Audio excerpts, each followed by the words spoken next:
DSC group 2 వాయిదా వేయాలని నిరుద్యోగులు డిఎస్సి గ్రూప్ 2 అభ్యర్థులు డిమాండ్ చేశారు. ఈ మేరకు క్లాక్ టవర్ వద్ద నిరసన తెలిపారు. డిఎస్సి గ్రూప్ 2 వాయిదా వేయాలని కోరుతూ ఆదివారం నిరుద్యోగులు డిఎస్సి గ్రూప్ 2 అభ్యర్థులు జిల్లా కేంద్రంలోని క్లాక్ టవర్ సెంటర్లో ప్లకార్డులతో నిరుద్యోగుల నిరసన తెలిపారు. ఈ సందర్భంగా నిరుద్యోగులు డిఎస్సి గ్రూప్ 2 అభ్యర్థులు మాట్లాడుతూ గతంలో ఉన్న ప్రభుత్వం మాదిరిగానే ప్రస్తుత ప్రభుత్వం వ్యవహరిస్తుందని ఆవేదన వ్యక్తం చేశారు. సిలబస్కు అనుగుణంగా సమయం ఇవ్వాలని చెప్పి కోరుతున్నా నిరుద్యోగుల పట్ల సీఎం కక్షపూర్త ధోరణిలో వ్యవహరిస్తున్నారని ఆరోపించారు. తక్షణమే డిఎస్సి గ్రూప్ 2 పరీక్షను వాయిదా వేయాలని డిమాండ్ చేశారు. ఈ కార్యక్రమంలో నిరుద్యోగులు డిఎస్సి గ్రూప్ 2 అభ్యర్థులు పెరుమాల ప్రవీణ్, కృష్ణ, రాములు, వీరానాయక్, మదన్, సంతోష్, రఫీ, చరణ్, హరీష్, యుగేందర్, సన్నీ, రామకృష్ణ, నాగరాజు, మైపాల్ రెడ్డి, రామరాజు, వెంకట్, రేవంత్, శ్రీధర్, రాహుల్, బాబు, వెంకట్రెడ్డి, నాయక్, రవిగౌడ్, సురేష్ యాదవ్, పగిల శ్రీను, నిత్య, హేమలత, జ్యోతి, రాధా, సంజన, స్వాతి, కమల తదితరులు పాల్గొన్నారు.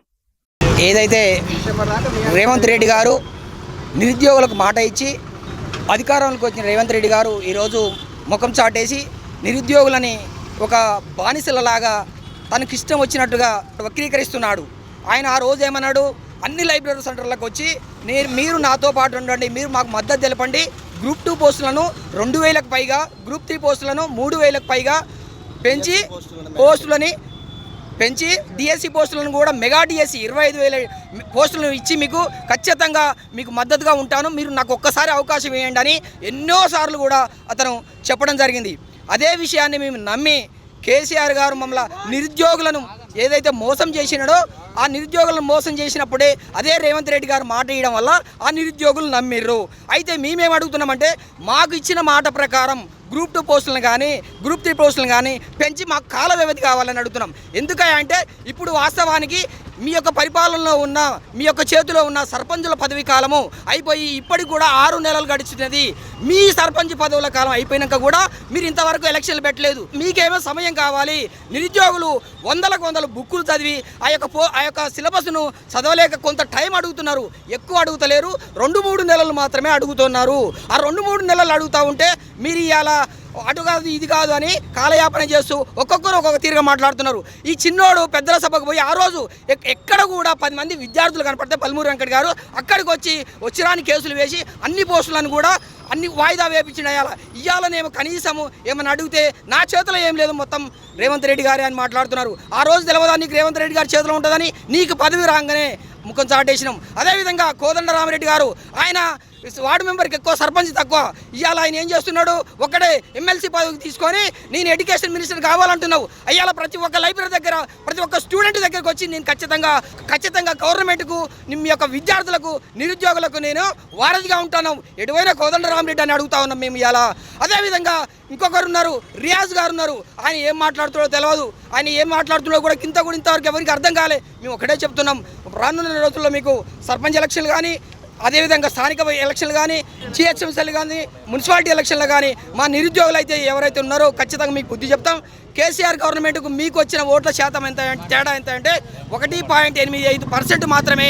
అది కూడా అప్పుడు ఉద్యోగస్తులకు సకాలంలో జీతాలు వేయక, నిరుద్యోగులకు సరైన పోస్టులు వేయక వాళ్ళిద్దరూ ఖచ్చితంగా గవర్నమెంట్కి ఆ రోజున్న గవర్నమెంట్కు వ్యతిరేకంగా ఉండడం వల్ల మీరు గెలిచినారు. ఇవాళ అదే నిరుద్యోగులను మీరు నయవంచన చేస్తున్నారు. ఖచ్చితంగా రాబోయే రోజులలో మీ యొక్క గవర్నమెంట్ను పొందబెడతామని మేము ఈ నల్లగొండ కలెక్టర్ నుంచి నిరుద్యోగుల తరఫున హెచ్చరిస్తా ఉన్నాం. నిరుద్యోగులు బస్సు యాత్ర చేపట్టడం వల్ల ఈరోజు కాంగ్రెస్ ప్రభుత్వం వచ్చింది. అయినా కానీ ఇప్పుడు డిఎస్సికి మరియు గ్రూప్ 2కి మధ్య ఒక్కటే రోజు టైం ఉంది. దీన్ని దృష్టిలో పెట్టుకొని గ్రూప్ 2 వాయిదా వేయాలని కోరుతున్నాము. అలాగే డిఎస్సి కూడా పోస్టుల సంఖ్య పెంచాలి. గ్రూప్ 2 మరియు గ్రూప్ 3 పోస్టుల సంఖ్య రెండు గ్రూప్ 2 2000 పోస్టుల సంఖ్య, గ్రూప్ 3 3000 పెంచాలి. ఈ రకంగా గ్రూప్ 2 అభ్యర్థులే నష్టపోతున్నారు.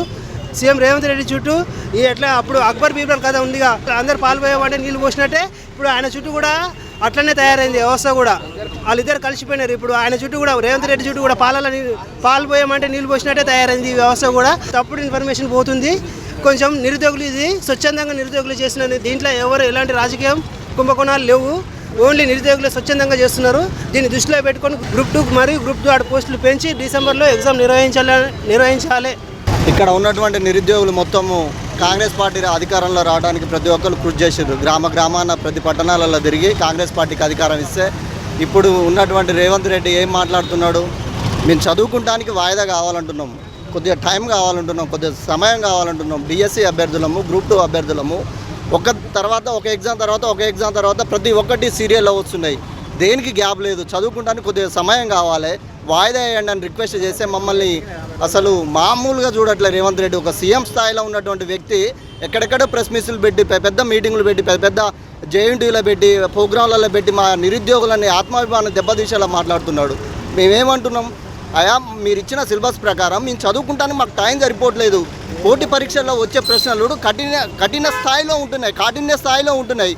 ఆ పేపర్ చేయాలంటే చాలా చదవాలి, 1-5 సార్లు చదవాలి, రివిజన్ చేసుకోవాలి, వచ్చే క్వశ్చన్ని చాలా జ్ఞానవంతంగా పెట్టాలి.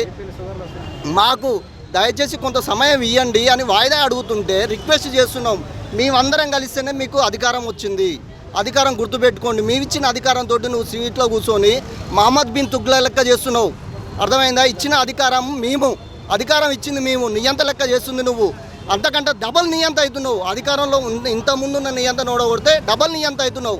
ఆల్రెడీ ప్రజల్లో అభిమానాన్ని కోల్పోయినావు. నిరుద్యోగుల పరంగా నువ్వు ప్రజలలోకి బలంగా వెళ్ళిపోయినావు. ఆల్రెడీ నువ్వు కూడా ఒక నియంతమైనవని అర్థమైపోయింది. దయచేసి ఇప్పటికైనా రిక్వెస్ట్ చేస్తున్నా, మేధావులారా ఆలోచించండి. ఎక్కడెక్కడ ఉన్నటువంటి ప్రతి ఒక్క మేధావులు కూడా ఆలోచించండి. డిఎస్సిని వాయిదా వేయించండి, గ్రూప్ 2 పోస్టులు పెంచండి, గ్రూప్ 2ని వాయిదా వేయించండి, ప్రతి ఒక్కరిని పోస్టులు పెంచండి. దయచేసి పోటీ పరీక్షల్లో వచ్చే ప్రశ్నలు అయితే ఎంత కఠిన స్థాయిలో ఉంటున్నాయంటే అదే విధమైన కఠిన స్థాయిలో ఉంటున్నాయి. ఇన్ని పుస్తకాలు ఉంటే 1-2-3 నెలలు ఎట్లా చదువుతారు చెప్పండి? మేము ఏ విధంగా చెప్తారు? లక్షల మంది టెట్ క్వాలిఫై ఉన్నారు, లక్షల మంది నిరుద్యోగులు రోడ్ల మీద పడుతున్నారు ఈ రోజులల్లో. అంటే ఉద్యోగం వచ్చినాడో ఉద్యోగం చేస్తారు, లేనివాడే రోడ్ల మీద తిరగాల. మీరు మాట్లాడే మాటలు అందరికీ అవకాశం ఇవ్వాలి, అందరికీ సమానం ఇవ్వాలి.